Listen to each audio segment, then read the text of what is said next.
Buenas noches, soy Percy Salvatierra. Esta es la edición de los miércoles de Libertad Bajo Palabra. Vamos a enfocarnos hoy en algunos temas culturales, siempre vinculados con algunos aspectos de la sociedad o de la cultura política. Vamos a empezar con algo puramente estético. Vamos a conversar con Carlos León. Él es uno de los pintores representativos de inicio de los 90 y que fue harto galardonado a partir del siglo XXI, ¿no? Ha tenido varias posiciones importantes en diferentes bienales, inclusive en Europa, y sobre ello vamos a conversar ahora mismo. Bienvenido, Carlos, ¿cómo estás? ¿Cómo estás, Percy? Muy buenas noches, qué gusto. Sí, bueno, te escucho un poco bajito, pero y se ha apagado tu cámara, por si no... A ver, ahora sí, ¿me escuchas? No, está apagada, pero bueno. A ver, vamos a estar Bien, arreglando bueno, un poco. vamos a conversar. Ya. Entonces, Carlos, tú eres un artista de la libertad, ¿no? Sí. De alguna forma a la escuela estética de Trujillo, ¿no? La Escuela de Bellas Artes Nacional La Torre. ¿Tú consideras que se ha forjado, se ha consolidado una escuela en el norte? O sea, es decir, aparte de la institución, del local, de la escuela como tal, ¿tú consideras que hay una escuela de pintura trujillana o liberteña? Mira, yo creo que sí, en la medida que la promoción, antes de mi promoción, han habido una serie de pintores de más o menos, ahora ya pues tendrán 60 años, 60 y tantos, ¿no? Que han preparado el terreno, pero fértil para nosotros, para mi generación. Tenemos, por ejemplo, el profesor Pío Ángel, ¿no? Alcántara. Bueno, hay varios profesores que han sido nuestros profesores, ¿no? Y que ellos... claro, Miranda Parreño también, ¿no? Luis Alarcón, Tito Monzón. Ellos ya han sido la generación intermedia, digamos, ¿no? Porque detrás de ellos ha habido otros profesores nuestros. Entonces, yo creo que ya desde ahí se ha ido consolidando ya la escuela de aquí de Trujillo, ¿no? Porque la mayoría de todos ellos han sido, digamos, se han abocado a hacer los temas costumbristas, ¿no? Entonces, cada quien a su estilo, lógicamente, pero con ya la promoción de Tito Monzón, de Luis Alarcón, de Miranda Parreño, ¿no? Ellos ya han tenido estilos completamente distintos. Roger Ortecho, por ejemplo, fue un pintor anterior a ellos, de esta generación de oro que yo la llamo, ¿no? Roger Ortecho fue el gran, digamos, precursor del alumno que rompe las reglas. Y digamos que fue un adelantado aquí para el tiempo, para su tiempo aquí en Trujillo. Yo miraba sus cuadros cuando yo era todavía pequeño, estaba en primer año, digamos, de Bellas Artes, ¿no? Y era el único pintor completamente extraño, porque él pintaba con líneas de carbón negras y verdes, aguadas, ¿no? Unos personajes, y realmente con él creo yo que se ha iniciado, fue uno de ellos, de los más prominentes, que se inició pues esa ruptura, ¿no? del arte aquí en Trujillo. O sea, ¿te parece que hasta ese momento quizás había prevalecido el estilo de Sabogal o Claro, H, claro, claro, el maestro empieza con Ortecho, que será los años 70. Exactamente. Sí, con él. Okay. Con él, ya él heredó, por ejemplo, digamos, el estilo de Tito Monzón. Tito Monzón heredó bastante de Roger Ortecho. Cuando él participó en la primera Bienal, se veían esos trazos grandes con puro carbón y verdes, ¿no? Eso lo había iniciado Roger Ortecho.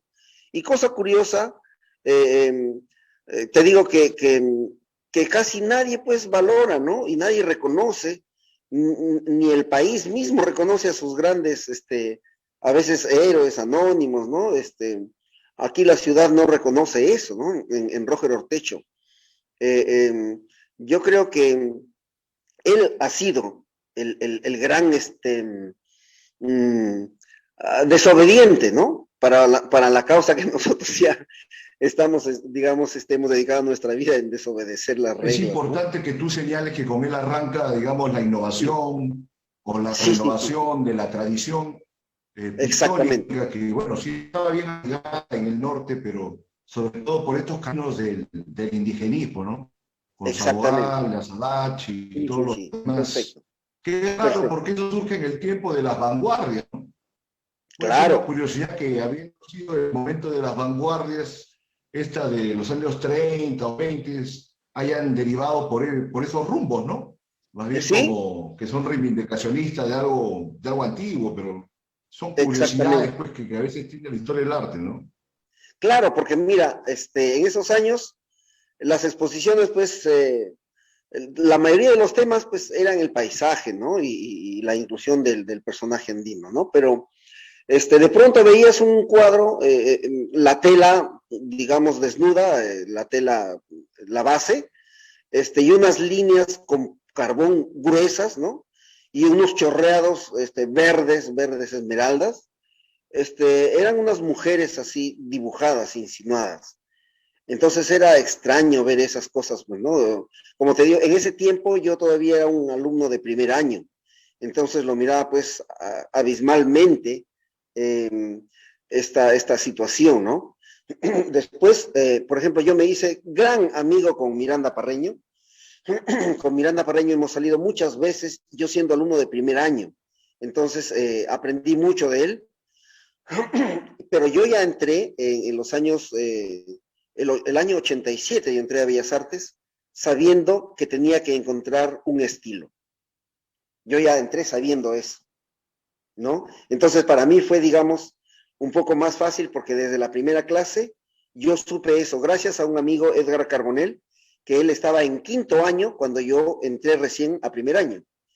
Con Edgar Carbonell, yo estudié en el colegio.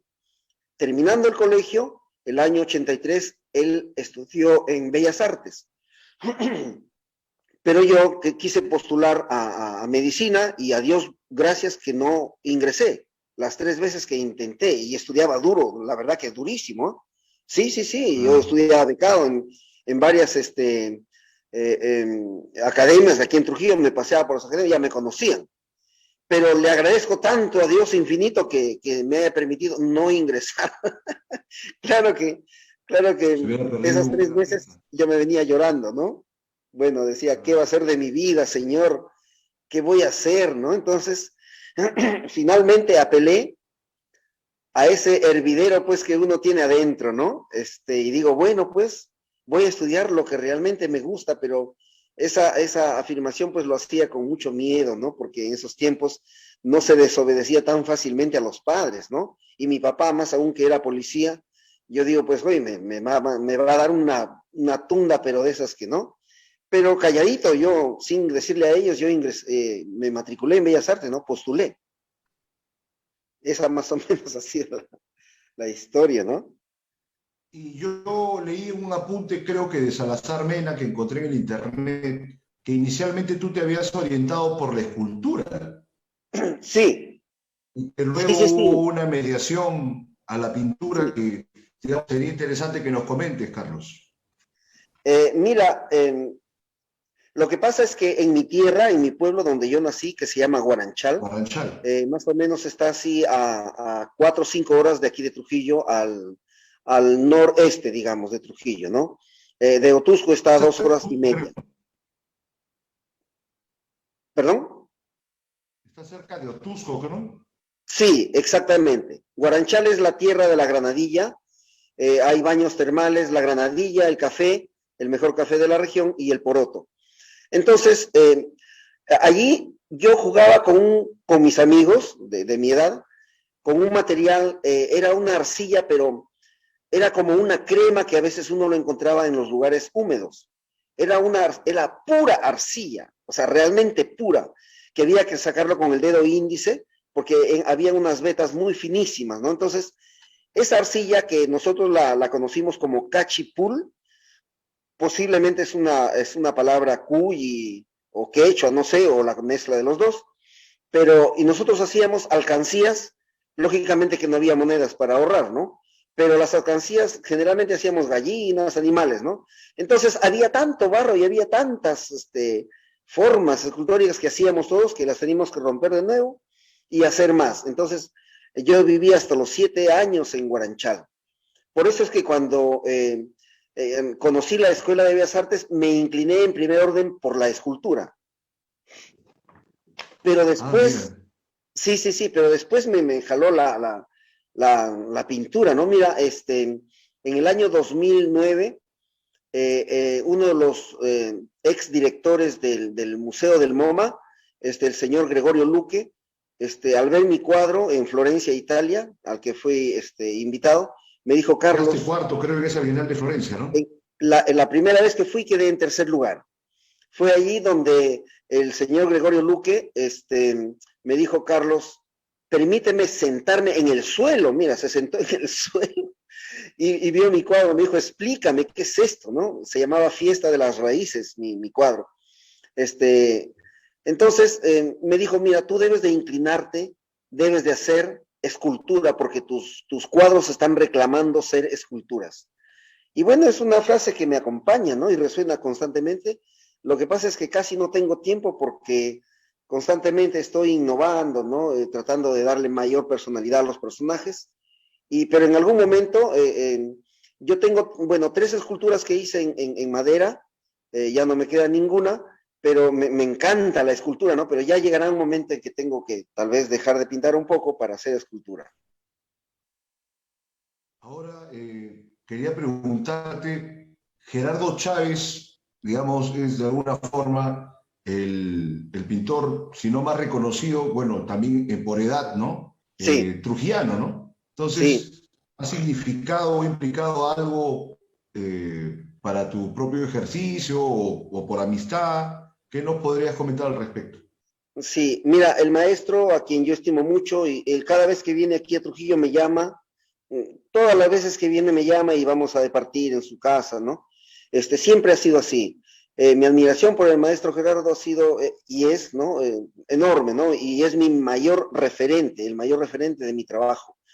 Yo conocí a él a través de un vecino que él trabajaba en un lugar donde habían puesto un afiche de él, donde él estaba joven, de 40 y tantos años, cuando hizo la exposición. Él acababa de venir de Europa, hizo la exposición en el Museo de Arte Italiano. Entonces él está con un polo, creo, color amarillo, maíz, y atrás el cuadro que tituló Mama. Entonces, cuando yo vi eso, o sea, fue el descubrimiento, pues, digamos, de mi destino, ¿no? O el redescubrimiento. Después intenté conseguir algún catálogo y me prestaron, ¿no? El señor Parodi aquí en Trujillo, él me prestó porque era muy amigo de él también, y yo le saqué fotostáticas, que era novedoso, pues, sacar una fotostática en ese tiempo, te hablo de los años, pues, 87, ¿no? Entonces no había fotocopia a color y Sovía era muy caro. Entonces al descubrir eso, la verdad que yo comencé a copiarlo literalmente. Entonces yo estudiaba música. Yo estudié 3 años de música también, ¿no? Buscaba pues en dónde estaba mi camino y no sabía realmente en dónde estaba.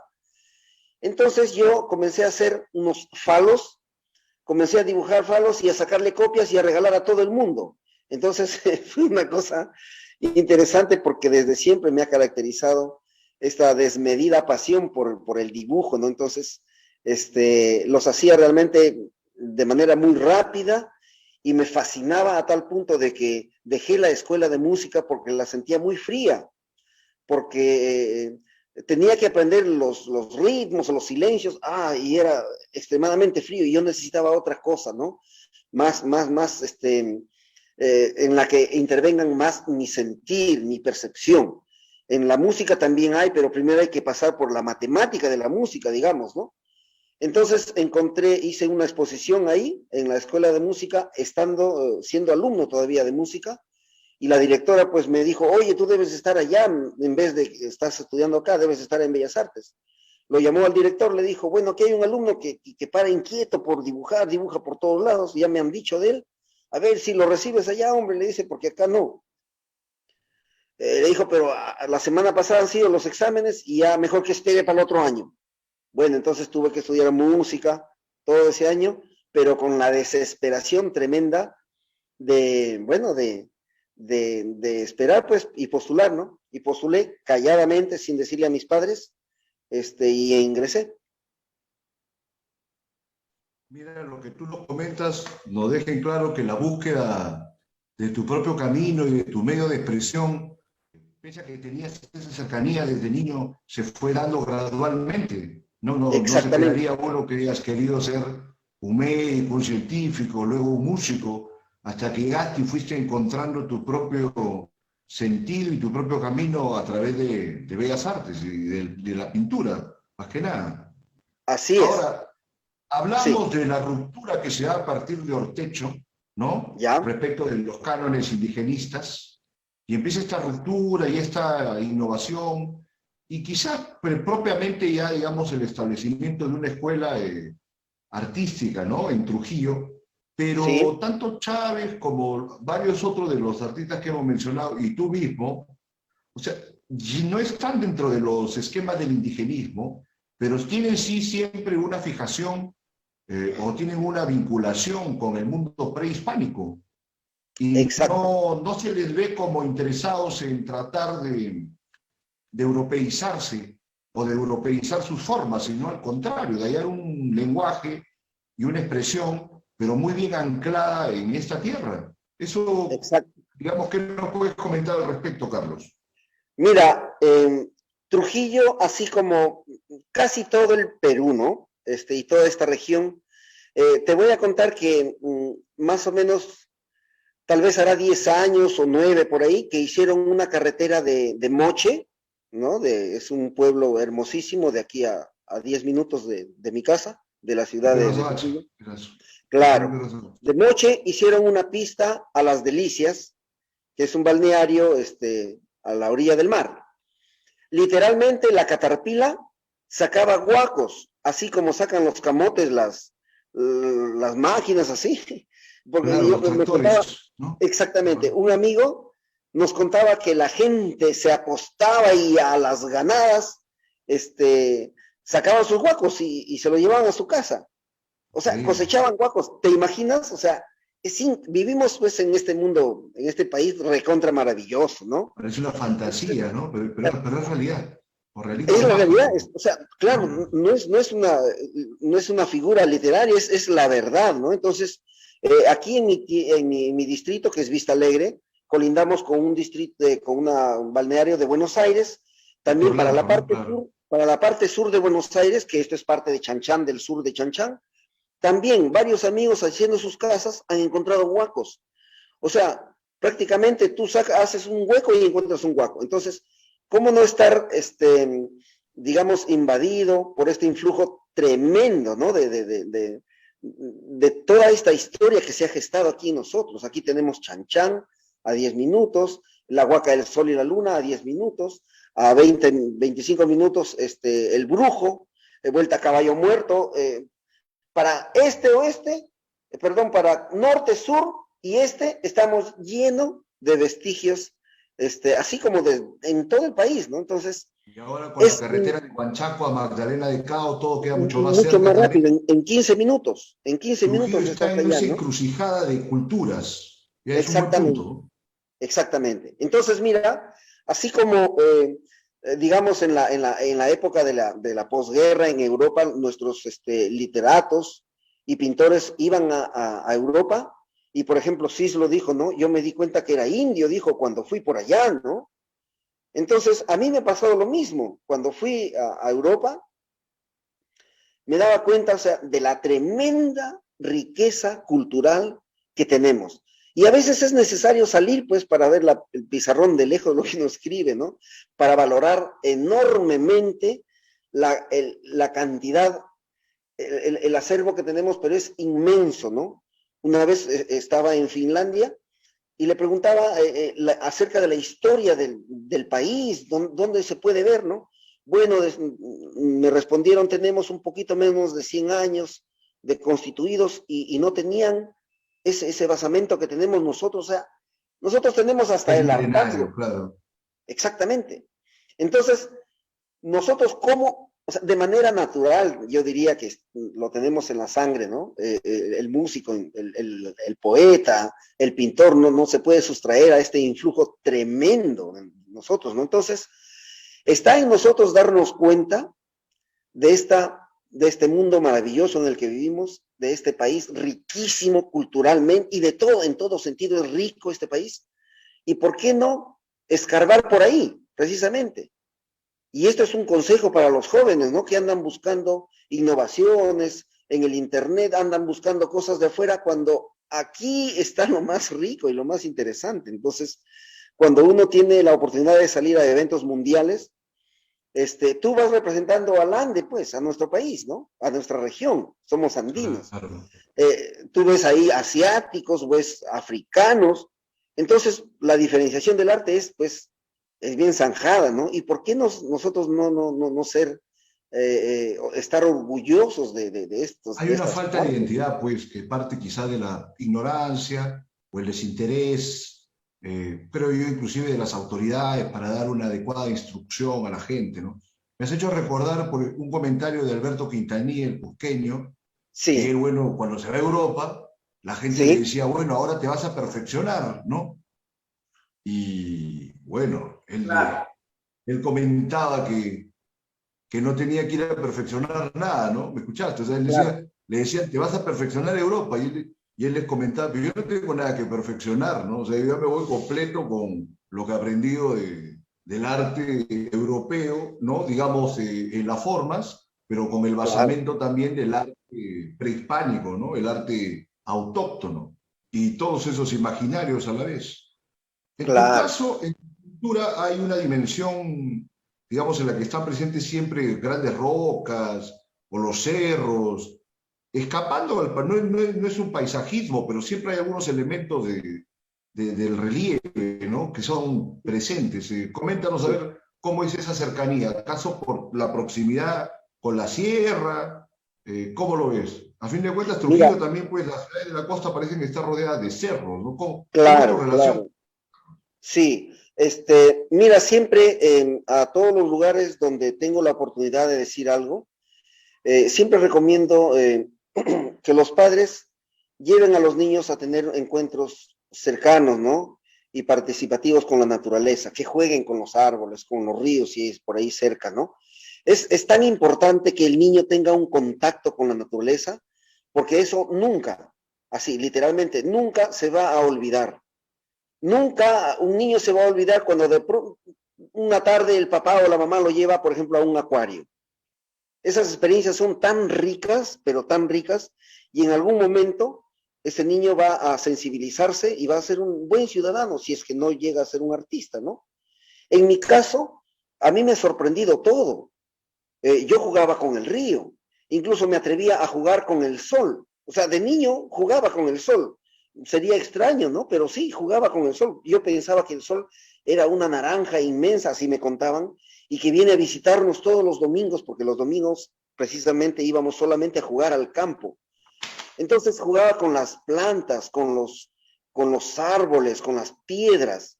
Entonces, mi pueblo es un lugar empinado, es una falda de cerro, y teníamos que subir y bajar la roca, ¿no? Para ir, por ejemplo, a los baños termales.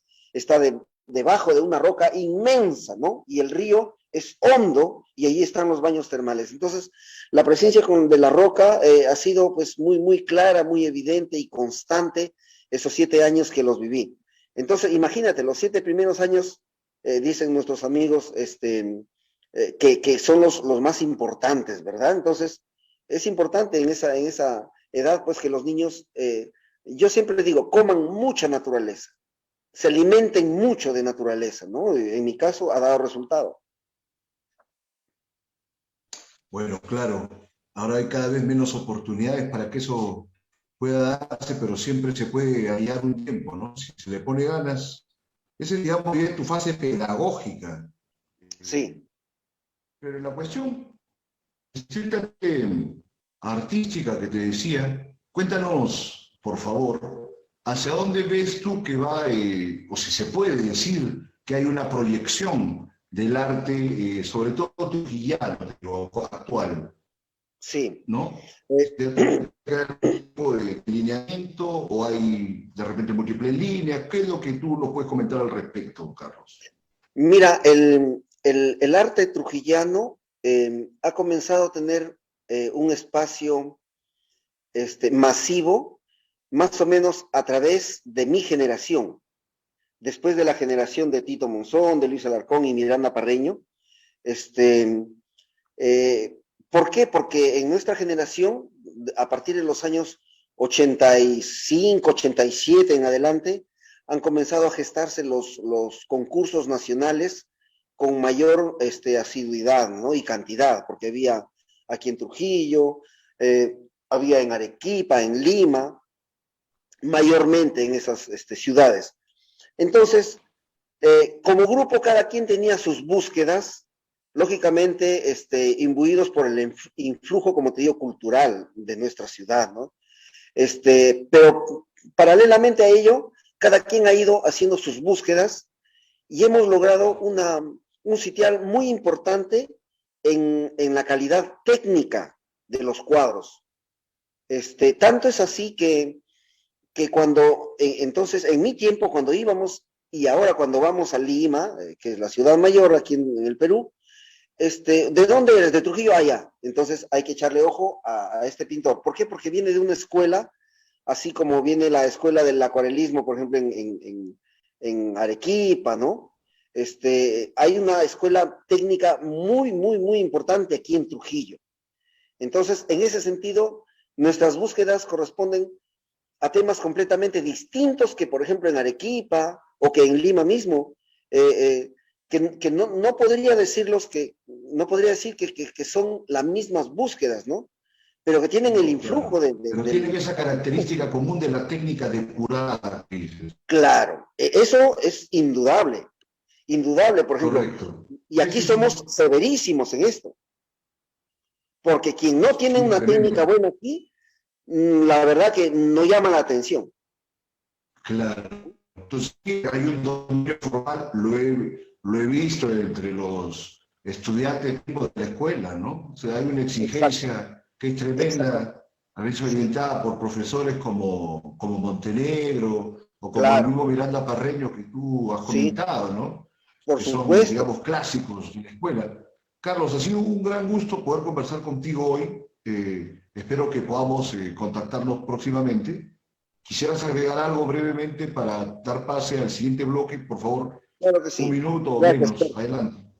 Y yo te agradezco mucho por la deferencia y a través de tu emisora importante, pues, decir a nuestros amigos que se dedican al arte, ¿no? Que estemos más que orgullosos de pertenecer, de haber nacido en esta tierra maravillosa que es el Perú, ¿no? Y que tengamos en algún momento la gran fortuna de gritar, digamos, a voz en cuello el nombre de nuestro país en otras latitudes, así como lo hice varias veces yo, y créeme que es todo un privilegio. Te agradezco mucho, Percy, y que, bueno, estemos en contacto. Perfecto, Carlos. Todo un gusto. Radio Miraflores Televisión. Vamos, por favor, al siguiente bloque del programa. Adelante.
Bien, retomamos Libertad bajo palabra a conversar con Domingo Ramos, a quien damos la bienvenida. ¿Cómo estás, Domingo? Bien, bien, gracias por la entrevista. Bien, perfecto. Entonces vamos a arrancar conversando brevemente acerca de tu experiencia vital, ¿no? Siempre vinculada con San Juan de Miraflores, pese a que naciste en Ica. Se dice que San Juan de Miraflores y tu experiencia en ese distrito marcó tu propio lenguaje, tu propia visión de todo lo que has compuesto luego. ¿Eso hasta qué punto es cierto o es parte de una leyenda urbana, estética acerca de tu obra, Domingo? No, eso en realidad es cierto. O sea, de una u otra manera he tenido vínculos, pues, con este distrito, porque aquí hice mi primaria y secundaria completa. Y entonces, de una u otra manera, sí tengo que influencia sobre esta forma de hablar del barrio, ¿no? Del barrio de esta zona. Y efectivamente, dentro de lo que ha sido el curso de tu instrucción secundaria, tú empiezas ya a tener una gran inquietud política. Ahora, no sé si inquietud política coexistía con una proposición poética o estética. Ya, digamos, en todas las referencias biográficas acerca de ti, seguía a los 15 años, entraste prácticamente al PCR, ¿no? O eras simpatizante del PCR y participabas pues en las actividades, todo lo demás, pero ya había una incipiente vocación poética o eso ha sido posterior, Domingo. Eso fue, la poesía fue posterior. Mi acercamiento a la izquierda es desde los 15 años. Y desde ahí, bueno, más bien en el momento de la fundación de Cloaca, al ingreso de la Universidad de San Marcos, mi actitud fue mucho más discrepante, por no decir anarquista, ¿no? Con respecto a los partidos, con respecto a los partidos. Ajá. Estamos hablando del año 81, por lo menos. Claro, claro, desde esa época ya. Porque este Me había ya alejado de la militancia. ¿No? Ya, te alejaste de la militancia cuando arrancas con Cloaca y devienes en una faceta anarquista. Sí, sí, ahí ya, al ingresar a San Marcos ya hizo los contactos y de una u otra manera afloró pues la poesía que seguramente lo tenía ahí guardado, ¿no? Ya, curioso, porque la mayoría de poetas dicen no, que escriben desde niños, desde adolescentes. En cambio tú, en tu adolescencia, tenías claras convicciones políticas y tenías hasta la claridad mental para estudiar sociología. Tú ingresaste a sociología, ¿no? Entonces, sí, a veces, lamentablemente, por los prejuicios, quizás no te conocen, no especularían de que tenías esa disposición tan abierta y tan contenta respecto al estudio de las cosas. Y que ha devenido, mejor dicho, un poeta puro, ¿no? Porque, bueno, se sabe que te has entregado por muchos años a la poesía y a nada más que la poesía, si no me equivoco. ¿Tú qué nos dices, Domingo? No es que sea una cuestión de purismo, ¿no? Estaba seguramente en ambas cosas, la sensibilidad social y la sensibilidad poética o la sensibilidad artística, ¿no? Creo que ambas estaban juntos, pero yo no sabía de que tenía eso hasta que comencé a leer poesía y comencé a ver y me interesó tanto que al final dejé de militar, pues dejé de escribir, mejor dicho, dejé de estar en un partido y comencé a entrar de cuerpo y alma hacia la exploración del arte, ¿no? O sea, ese rompimiento de tu parte con los partidos arranca cuando eres cachimbo en San Marcos y es el primer año que entras a Cloaca, Suez. sales de los partidos, pero ingresas a un movimiento poético, político. ¿Cuáles serían tus reflexiones o tu testimonio acerca de tu estadía en Cloaca, Domingo? Ya que en este 2021 pues, se están conmemorando 40 años de lanzamiento, de la fundación de este movimiento, ¿no? A ver, coméntanos algo personal en ese sentido. Esto, bueno, para mí, Cloaca al inicio fue un laboratorio, una especie de aprendizaje y una cuestión ya de plantear, ¿no? Hacia qué rumbo iba la escritura, cuál era nuestra poética, cómo se planteaba la poética de ese entonces, en ese momento, y que finalmente Cloaca, pues, de una u otra manera apuntaba hacia esas rupturas, ¿no? Hacia esa forma de ver y explorar el lenguaje, ¿no? Yo creo que eso ha sido un puntal siempre que se ha tenido, ese norte, por los apenas 2 años que duró el movimiento.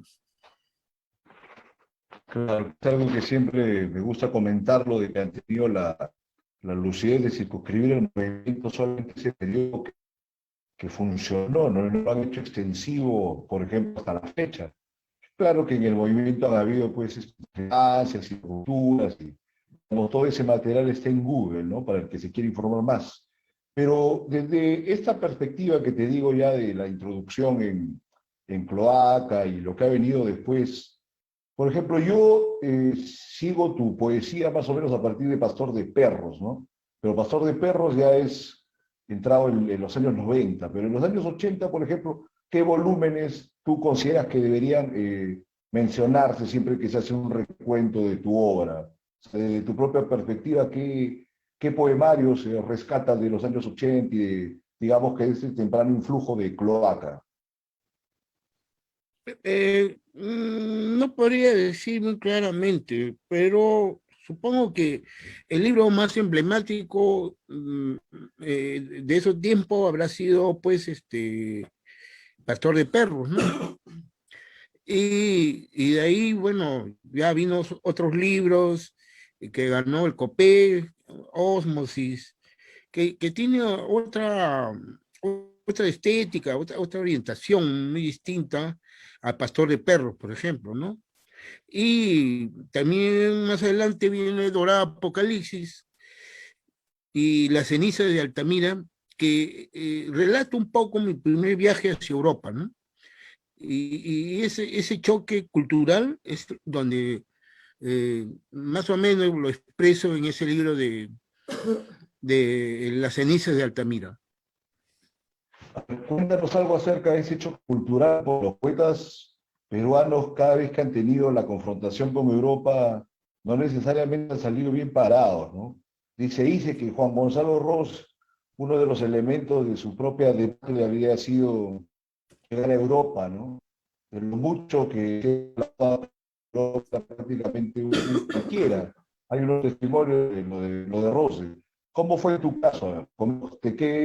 ¿De qué te sirvió? ¿Cuál fue el impacto de tu estadía europea, Domingo? No, a mí me sirvió mucho, ¿no? No solo descubrir el mismo continente en sí, sino las culturas que había ahí, la, y la, y la, las referencias que uno tiene, ¿no? De los poetas de la vanguardia, por ejemplo, ¿no? De los años 20 europeos, y, y estar sobre esas calles, ver esas calles, y, y relacionar un medio que no es el tuyo, pero que uno se imagina cómo andaban los poetas, ¿no? En ese tiempo. Entonces, hay una experiencia muy buena, ¿no? Y que se refleja en que hay un impacto, ¿no? Un impacto espiritual, un impacto visual, en muchos aspectos, ¿no? Y que después, poco a poco, lo vas incorporando a tu lenguaje. Pero, o sea, como que en un primer momento llegaste a Europa, hiciste como un recuento de los pasos de tus poetas favoritos o de los poetas que te habían marcado, dices, en las vanguardias. Por ejemplo, Sí, ¿podrías mencionarnos con qué autores tú tienes una vinculación, una referencia de tantos que hay? ¿Con cuáles tú te has sentido claro, me cercano de parece esas que épocas? de los movimientos se dio el surrealismo, ¿no? Que más ha marcado, y esto, y la poesía española también, ¿no? Pero hablando de él, ¿no? Sobre todo. Y, y un poco más también ver cómo otros migrantes que llegaron a Europa y que se establecieron allá y después no volvieron, como el caso de Vallejo, ¿no? Eh, eh, También había un redescubrimiento, ¿no? Sobre su propia poética cuando él escribe poemas de la época europea, y que uno va y efectivamente hay cosas que se vinculan con esa poética de Vallejo, ¿no? Por ejemplo, bueno, está Arthur Rimbaud, está eh, Baudelaire, etcétera. O sea, hay muchas cosas, ¿no? Hay Claro. muchos autores. Entonces, y no solo ir a sus tumbas, ¿no? Sino ver los recorridos que han hecho, ¿no? Dónde vivieron, dónde estuvieron, dónde hacían vida bohemia, en fin, todo eso, ¿no? Pero yo quería saber entonces tu cercanía con los poetas, por ejemplo, quizás con Vallejo tú has tenido una aproximación íntima, ¿tú crees que tienes deudas con él de repente por la exploración en el lenguaje o tu exploración en el lenguaje ha corrido por un camino propio, por un camino distinto? No creo que tenga una influencia directa, sí, de Vallejo, pero sí de una forma indirecta, porque Vallejo cuando le influye a uno, es que mm, es que es muy fuerte la influencia de él, ¿no? Entonces Sí, uno trata de ser lo más independiente posible, ¿no? claro. Entonces, de cualquier autor, ¿no? Para tener uno su propia voz. Claro, sino que en el caso de Vallejo, como es tan clásico, entonces quienes ¿No? toman algo de Sí, Vallejo sí, sí, acaban claro. como Lo que remedándolo, ¿no? pasa es que su Es lenguaje es difícil muy liberarse de poderoso, muy ese, fuerte, sí, efectivamente. y te llega, pues, ¿no? Y te llega a Sí, influenciar sin querer. Así, y así le pasa mucho. Por ejemplo, hasta Pablo Neruda ha marcado una generación en su país, ¿no? Y en otras sí, sí, partes de América claro. Latina. Entonces, de esa forma te digo, o sea, yo he tratado de no vincularme demasiado, ¿no? Con voces poderosas que influyen y que de una u otra manera no te dejan ser, o sea, no te dejan tener tu propia identidad, tu propia Claro, personalidad, tu opacan propio a lenguaje. cualquiera, ¿no? Así que hay que tratarlos con cuidado y ese es un buen apunte estratégico casi para enfrentar a la poesía. Pero sin embargo, entonces, insisto, ¿no? Entonces, tu indagación en el lenguaje, ¿de qué fuente proviene, Domingo? ¿O ha sido un camino que se ha ido simplemente dando y que no lo ha buscado, quizás? Porque hay, Eh, eh, evidentemente, un trabajo en el lenguaje que siempre es importante de resaltar cuando se aborda tu obra, ¿no? sí, lo que pasa es que he tenido diversas fuentes, ¿no? A veces muy contradictorias de autores que Bueno, me han claro. gustado y que eso es muy caótico, ¿no? Yo no tengo una apreciación muy académica sobre los procesos necesariamente literarios, ¿no? A nivel nacional e internacional. Lo mío es una lectura caótica, donde el autor que me gusta es el autor que leo y no necesariamente tengo que leer a otro que no están dentro de un gusto que para otros existe, ¿no? Que a otros Claro. les guste. Entonces, como es tan caótico mis lecturas, yo pienso de que eso ha sido, me ha ayudado y ha sido parte de mi formación, ¿no? De ser especie de un caos, ¿no? un caos en muchos sentidos, ¿no? Pero que Claro. fructífera, o sea, dio sus frutos en la medida de que comenzaba a escribir, empezaba a escribir y Antibáñez hablaba de los croata como unos aristócratas del caos. Por lo menos por ese lado han seguido la consigna, ¿no? Por lo menos tú sigues esa consigna de, mira, que hasta estas alturas sigues con esa dispersión caótica, pero que te rinde frutos, ¿no? Ya es tu modo de avanzar en medio de la literatura con logros eh, importantes, ¿no? Se han sido reconocidos por todo el mundo. sí, pero hay una cuestión, él es Sí. más académico, ¿no? Ah, Más no, sí, formado en la bueno, academia. Yo no, yo profesor, soy inclusive, un pues poco universitario, ¿no? un outsider frente a la academia, ¿no? Y mi proceso ha sido hacer 3 años, 2 años de sociología en San Marcos, que no tiene nada que ver con la cuestión Nada más. literaria, ¿no? Y de ahí ya no pude seguir más por cuestiones ya que escapan fuera de mi voluntad, porque en esos tiempos pues era muy difícil estar en San Marcos, ¿no? Sí, unos tiempos muy Y turbulentos, ¿no? esto, Mediados de los y 80. había que también, por otro lado, había que sobrevivir, ¿no?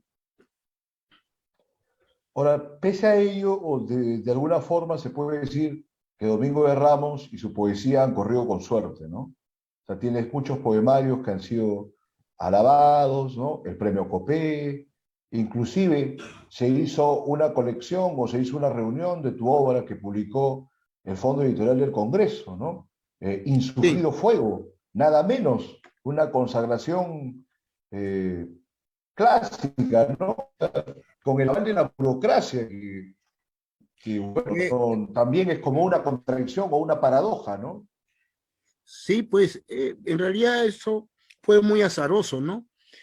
Fue un momento, creo que, en que esas instituciones no estaban estables, ¿no? Estaban un poco que zarandeados por la crisis política y que, bueno, aproveché, parece, o pude entrar ahí de forma azarosa y casual y que les gustó las cosas, ¿no? Sí. Nada más. Yo no creo que, sí, no creo que en un sistema más vigilante yo no hubiera publicado ahí jamás, ¿no? Claro. O le Claro, tocó, o que sí, los que estaban eh, encargados de repente, bueno, eran adeptos a tu poesía y dijeron ahora o nunca, ¿no? Y bueno, y se dio, claro, y bienvenida ahora claro. que se haya Mi dado. poética es la contradicción de lo propuesta de esas instituciones, pues, justo. Claro, O sea, no es, soy, yo no es muy pertenezco a conocido, eso. ¿no? Ujú. Eres como Y eso fue, como persistente te digo, en ese azaroso. anarquismo que estabas comentando al inicio de esta conversación. Persistes en ese anarquismo de los años 80 de alguna forma, o cuál ha sido tu evolución. ¿Tú ves que ha habido alguna maduración? Coméntanos. Eh, eh, sí, hay una cuestión ya, pues, ya de un sello, ¿no? Personal que uno está y ya tiene su propia poética, ¿no? Su propia retórica, ¿no? Entonces, no se deshace completamente, ¿no? Entonces, Claro. y bueno, bajo esa perspectiva sigo explorando, ¿no? Ahora, te quería preguntar, porque es algo que siempre está como latente, ¿no? En el escenario en el que sea tu poesía, que pese a que es muy encumbrada, ¿no? Y que tiene una gran calidad, hay como una sensación de que no ha recibido, parece mentira, suficiente atención, ¿no? Lo conversábamos el otro día, me decías como que la academia ha sido más o menos retrechera, o sea, si de repente hay obras menores que han tenido mucha más atención. No sé si tú coincides con esa perspectiva o cómo lo ves, o te tienes cuidado de repente, siendo fiel a ese anarquismo o ese modo de estar anárquico, ¿no? ¿Qué nos dices, Domingo? Bueno, el espíritu queda, el espíritu está ahí, ¿no? No creo que haya cambiado mucho, ¿no? Eh, mm, y que pienso de que cuando uno más escribe como tal y como debe ser, pienso de que es lo más sincero que hay, ¿no? En eso. De eso se trata, pues, ¿no? Un poco decir las cosas que piensa y no, piensa en el sentido poético y no, nada más, ¿no? No retrocede sobre eso, ¿no? Pero entonces no tienes tú esa sensación como de exclusión sobre ti mismo o sobre tu obra. Porque a veces hay como algunos atisbos en tu poesía o en otras entrevistas y declaraciones como que hubiese cierto racismo también que opera inclusive contra un poeta de tu talla, ¿no? No sé, ¿te ha parecido? De repente es una falsa impresión mía. Coméntame, a ver, Domingo. Eh, bueno, el Perú es un país muy complejo. Y aparte Indudablemente. de ser complejo, obviamente que esas cuestiones del racismo, la cuestión social es bien marcado, ¿no? Existe, hay eso, ¿no? Y que esto se demostró pues en estas últimas elecciones, ¿no? Donde la gente limeña, entre comillas, apuntaba a una opción de clase, ¿no? Se puede decir. Y que planteaba, pues, nuevamente sesgar, ¿no? Nuevos personajes políticos y, bueno, eso significa que el racismo todavía existe en el Perú, ¿no? De forma Claro. solapada, de forma abierta o de una u otra forma se manifiestan. Yo te lo preguntaba de modo más personal o formal, si tú lo habías experimentado y si te había marcado de alguna forma, porque me acordaba, por ejemplo, de Valdelomar, ¿no? Que digamos es tu coterráneo, ambos han nacido en el departamento de Ica, ¿no? Bueno, y Valdelomar era pues un sambo, ¿no? Que sin embargo pues asumía las mayores jactancias y afectaciones para contrariar a una sociedad limeña que en Sí ese existe momento eso, no por lo ejemplo, me ha recibían tocado a como mí, no él, varias veces, pero digo, no lo me ha tocado a recibían mí a muchas Valdelomar. veces, ¿no? Entonces yo, no, pero me refiero, Valdelomar tenía este procedimiento y este mecanismo, que no es un mecanismo de defensa, sino un mecanismo de ataque, más bien de jactarse y de ser, bueno, todo lo que sabemos de Valdelomar, ¿no? Toda su soberbia, todos sus desplantes, para tratar de cuestionar, de confrontar y de vencer a una sociedad que primero de alguna forma no lo aceptaba, ¿no? Y que luego, bueno, ya se hizo pues él prácticamente dueño y señor del corrido literario, intelectual de su época, ¿no? Con Colón y con el Palais Concert y todas esas historias. Entonces, Sí, haciendo bueno, referencia bastante a eso. lo mío es para defenderme de ello, es cada día escribir mejor, ¿no? Ujú. Eso es lo que a mí me incumbe. Lo otro, ya cuestiones ya son fuera de lo literario, no me interesa mucho, ¿no? Y eso, eh, es mi forma de enfrentarlo, ¿no? A esos taras que hay en la sociedad peruana, ¿no? Claro. O sea, a mayores hierro de la sociedad, tú le apuestas más literatura. Por El supuesto, último libro que estuve enterado que publicaste fue Los Salvajes del Sur o Los Salvajes de los Mares del Sur, creo que es del Los salvajes 2018. del sur, sí. ¿Y después de eso has publicado algo más o tienes en proyecto alguna nueva publicación? Sí, publiqué Muerte por el viento, que tenía la mitad de esos poemas tiene que ver con la pandemia y la otra mitad tenía que ver con unas cuestiones ya más personales, ¿no? Ese es el último libro que he escrito. ¿Esos asuntos Eh, personales tienen que ver con el ámbito de la vida en pareja o cosas aparte, más íntimas, líricas, personales, individuales? No, de cuestión de pareja no tanto. Ahí es más ubicar el tiempo, ¿no? Que uno Ah, está, ya, ya. que ya, bueno, ya llega a cierta edad determinada, así que ya pues, ¿no? Uno se pone filosófico, ¿no? Y por ahí Claro. va la cuestión, ¿no?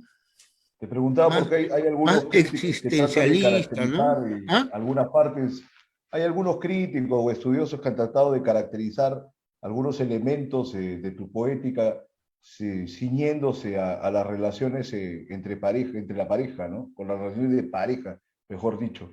Pero bueno, mira, Domingo, estamos ya en el borde del término del programa de hoy. Quisiera darte un minuto, 2 minutos para que hagas una reflexión final para despedirnos, a ver, acerca de lo que creas correspondiente, ¿no? Con tu testimonio acerca de la poesía o de tu propia experiencia. A ver, cuéntanos. Sí, bueno, eh, voy a publicar un libro que tiene que ver con una vuelta a mis raíces y que me ha hecho reflexionar sobre el mundo andino y, y eso es lo importante, ¿no? Para mí. Perfecto. Bueno, entonces volvemos sobre ello y entonces agradecemos tu participación hoy, Domingo. Seguramente en algún otro momento podemos ahondar en mayores detalles sobre tu poética o sobre los procesos Ya, literarios muchas nacionales, gracias. ¿no? Ya, Correcto. gracias. Entonces, eso ha sido todo por hoy. Ya, Nos gracias, despedimos Nos hasta vemos. el domingo en Libertad Bajo Palabra.